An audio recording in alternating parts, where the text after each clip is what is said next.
हरिओम. भगवद्गीताबोध योगदास श्री जय गणेश जोशी यांनी केलेले निरूपण. अध्याय 4. ज्ञानकर्म संन्यास योग. ओम श्री परमात्मने नमः. अथ चतुर्थोऽध्यायः. जय योगेश्वर. परमात्म्याला नमस्कार. अध्याय 4. श्लोक क्रमांक 15.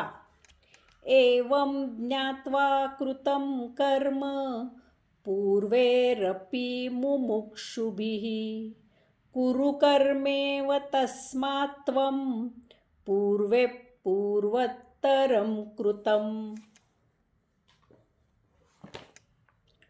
अशा प्रकारे जाणून पूर्वीही मुमुक्षूंनी कर्म केलेली आहेत, यास्तव तूही पूर्व परंपरेनुसारच कर्माचरण कर.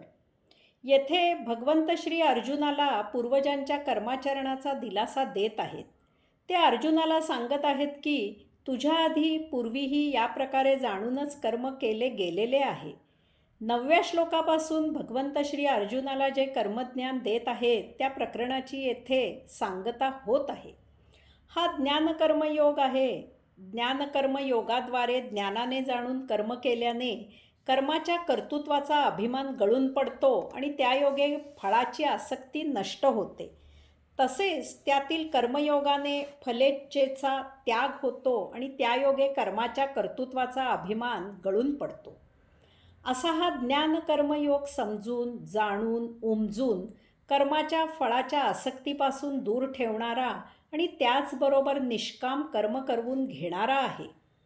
समाजात कर्म केले की त्यापासून लाभ झालाच पाहिजे असे मानणारे बहुतांशी लोक आहेत. काही लभ्यांश मिळणार असल्याशिवाय काम न करणारेच बहुसंख्य जन असतात. दाम मिळणार नसेल तर काम करायचे काम नाही याच विचाराचे जास्त करून लोक असतात. तसेच अगदी थोडे लोक याच्या विरुद्ध विचाराचे असतात. कर्म केले की भोग निर्माण होतात या जाणीवेने असे लोक कर्मच करत नाहीत.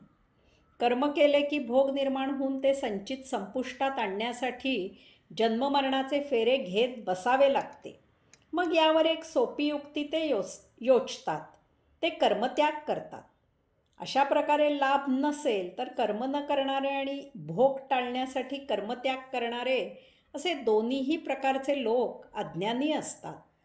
कर्मफळाची आसक्ती न ठेवता आपले विहित कर्म करणे हेच मानवाला श्रेयस्कर असते. त्याला जोडूनच श्लोक क्रमांक 16. किम कर्मेति कवयोप्यत्र मोहितः तत्ते कर्म प्रवक्ष्यामि यज्ञात्वा मोक्षसे शुभात्.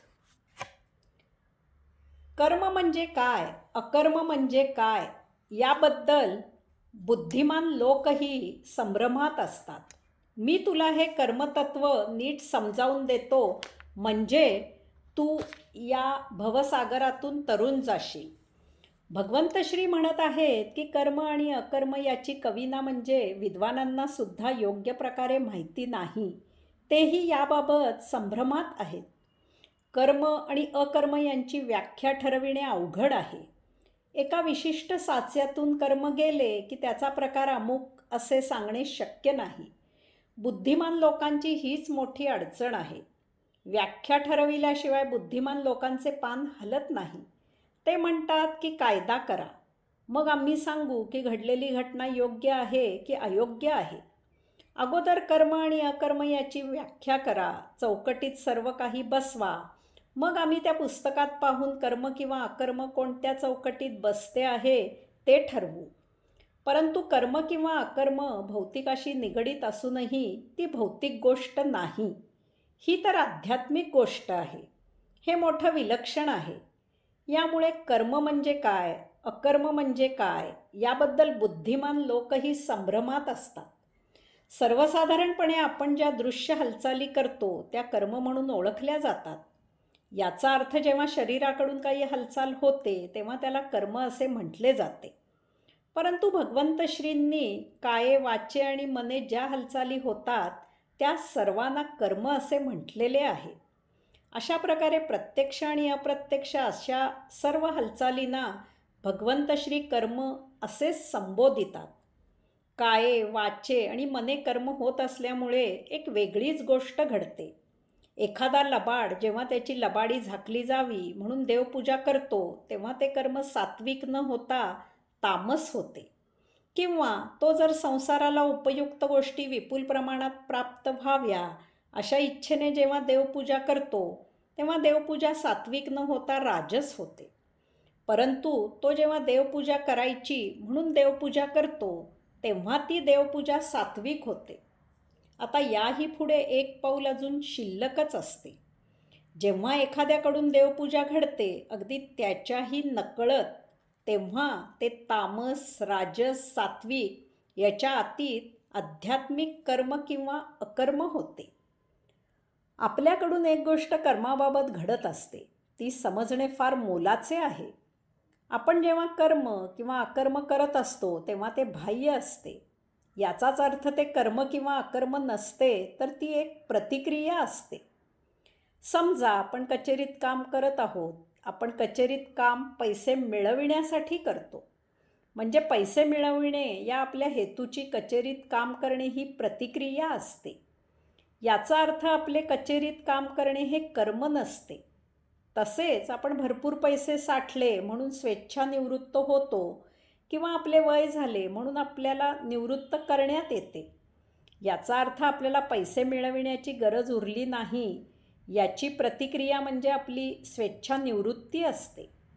किंवा आपण वयाप्रमाणे येथून पुढे काम करायला अक्षम आहोत याची आपली निवृत्त ही प्रतिक्रिया असते. हे काम न करणे अकर्म असते. कर्म किंवा अकर्म यात आसक्ती, इच्छा, कामना, वासना असता नये. कर्म कसे सहज आतून उत्स्फूर्तपणे घडले पाहिजे. ज्ञानवृद्ध, वयोवृद्ध, तपोवृद्ध, आदरणीय व्यक्ती समोरून यावी आणि आपण त्यांना पाहता क्षणीच त्यांच्यापुढे नतमस्तक व्हावे आणि त्यांचे आशीर्वाद घ्यावे. याला कर्म म्हणतात. आपले वडील आहेत, आपले गुरु आहेत म्हणून त्यांच्या पाया पडणे हे कर्म नव्हे. तसेच हे आपले वडील नाहीत, हे आपले गुरु नाहीत म्हणून त्यांच्या पाया पडण्याचे कारण नाही हे अकर्म नव्हे. कोणी स्वस्थ न बसता सतत काम करत आहे याचा अर्थ तो कर्म करत आहे असा नाही, कारण काहीतरी सहेतूने तो बद्ध आहे. तसेच कोणी स्वस्थ बसला आहे याचा अर्थ तो अकर्म करत आहे असाही नाही, कारण त्यावेळी त्याच्या मनात अनेक विचार येत असतील. कोणी भाषण करत आहे याचा अर्थ तो कर्म करत आहे असा नाही, कारण त्याचे भाषण काहीतरी उद्दिष्टासाठी चालू असेल. एखाद्याला ठार मारणे हे अनैतिक आहे, कायद्याने तो गुन्हा आहे. परंतु स्वरक्षणासाठी किंवा युद्धात शत्रूला ठार मारणे हे कर्तव्य आहे. येथे ते अनैतिक नाही. यास्तव भगवंत श्री येथे म्हणत आहेत की कर्म आणि अकर्म हे ठरविणे जटिल आहे. याबाबत विद्वानांच्यातही संभ्रम आहे. मी तुला हे सर्व समजून देतो म्हणजे तुझ्या मनातील गोंधळ नष्ट होईल. तू योग्य तो निर्णय घेऊन कर्म किंवा अकर्म करशील. त्यायोगे तू परमपदाला प्राप्त होशील. तुझे कल्याण होईल. हरिओम.